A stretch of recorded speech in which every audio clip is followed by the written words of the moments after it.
आज किसान दिवस आहे आणि त्या शेतकरी दिवसानिमित्त आपल्यासोबत बोलण्यासाठी आहेत मिलिंद साधले पुण्याहून आणि त्यांची निमित्त ॲग्रिकल्चरल फिल्म ही संस्था आहे. या संस्थेच्या माध्यमातून शेती संबंधित वेगवेगळ्या विषयांच्या डॉक्युमेंटरीज ते तयार करतात. शेतीतलं अत्याधुनिक तंत्रज्ञान, विविध उद्योग या संबंधातल्या आजपर्यंत त्यांनी जवळपास 50 डॉक्युमेंटरीज तयार केल्या आहेत. सलाम महाराष्ट्रामध्ये आज किसान दिनानिमित्त आपल्या बरोबर आहेत. कृषी प्रदर्शनाच्या माध्यमातून ॲग्रिकल्चरल फिल्म्स महोत्सवांच्या वेगवेगळ्या माध्यमातून शेतकऱ्यांपर्यंत त्यांनी पोहोचवल्या. त्यांच्याशी आपण त्यांच्या कामाबद्दल बोलूया. मिलिंदजी नमस्कार, सलाम महाराष्ट्रामध्ये स्वागत आहे तुमचं. नमस्कार.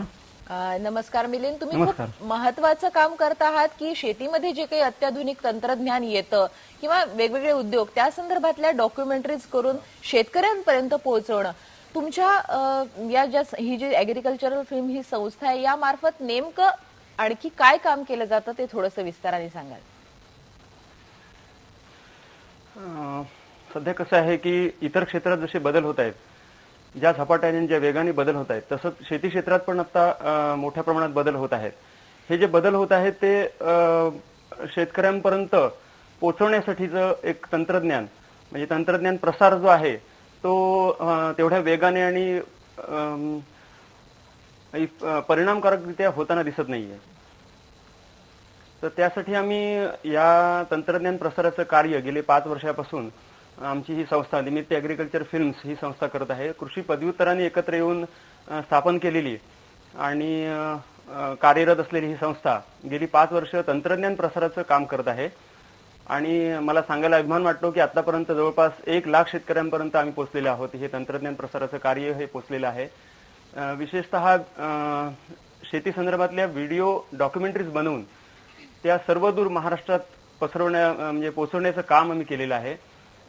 होतं कसं की शेतीमध्ये एक ठराविक भागामध्ये शेतीचे संशोधन किंवा शेतीचे प्रयोग किंवा संकल्पना विचार हे तयार होतात आणि त्याचा जो प्रसार आहे तो तेवढ्या वेगाने सर्वदूर पसरला जात नाही. तर ते जे कार्य आहे ते आम्ही गेली 5 वर्ष करत आहोत.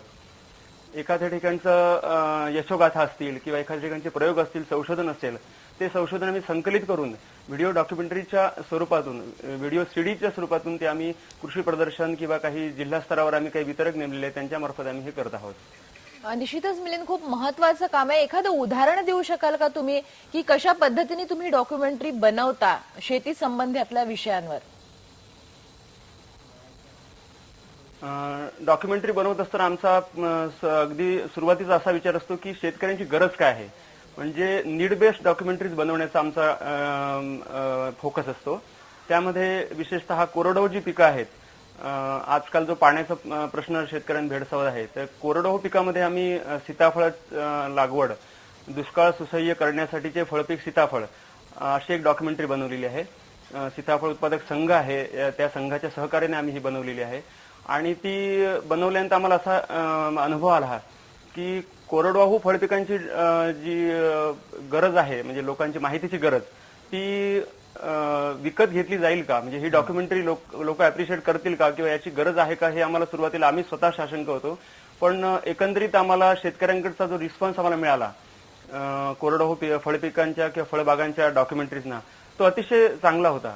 त्यामुळे मग आमचा कॉन्फिडन्स वाढला की शेतकऱ्यांना माहितीची गरज आहे आणि शेतकरी आम्ही जे एफर्ट्स घेतोय की अनुभव संकलन करून अनुभवांचं आदान प्रदान करणे, म्हणजे एका भागातले अनुभव दुसऱ्या भागातल्या शेतकऱ्यांना डॉक्युमेंटरीच्या स्वरूपातून देणे, हा जो एक आम्ही प्रकल्प हाती घेतलेला आहे तो आम्हाला अतिशय म्हणजे त्याचा रिस्पॉन्स शेतकऱ्यांकडून अतिशय चांगला मिळतोय. म्हणजे आपल्या आसपासच्या भागामध्ये कशी शेती केली जाते किंवा इतर शेतकरी नेमके काय उपाय करत असतात, त्यांच्याकडे काय त्याच्याबद्दलचा अनुभव आहे, हे जर सगळ्या शेतकऱ्यांपर्यंत गेलं तर नक्कीच पीक वाढण्यासाठी चांगला उपयोग होईल.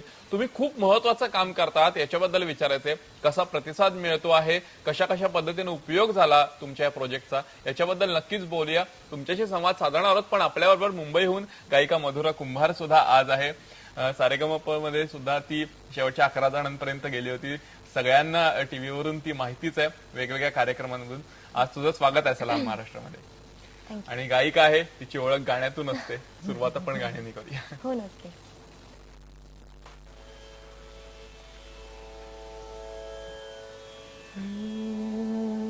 आपण शारदा स्तवनानेच अगदी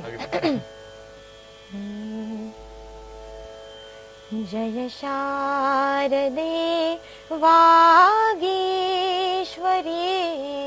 जय शारदे वागीश्वरी,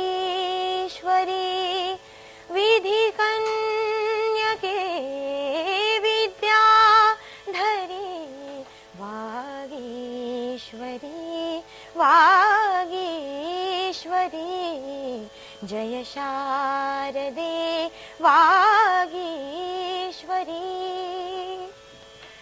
ज्योत्स्ने परी कांती तुझी, ज्योत्स्ने परी कांती तुझी, मुखरम्य शारद चंद्रमा, उजळे तुझ्या हास्यातुनी, उजळे तुझ्या हास्यातुनी,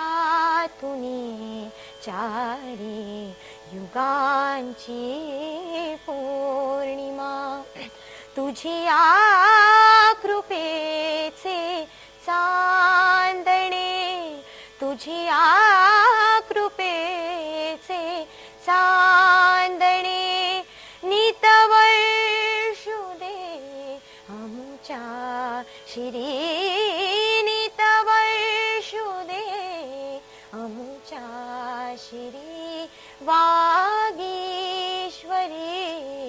जय शारदे वागीश्वरी. वा, क्या बात आहे.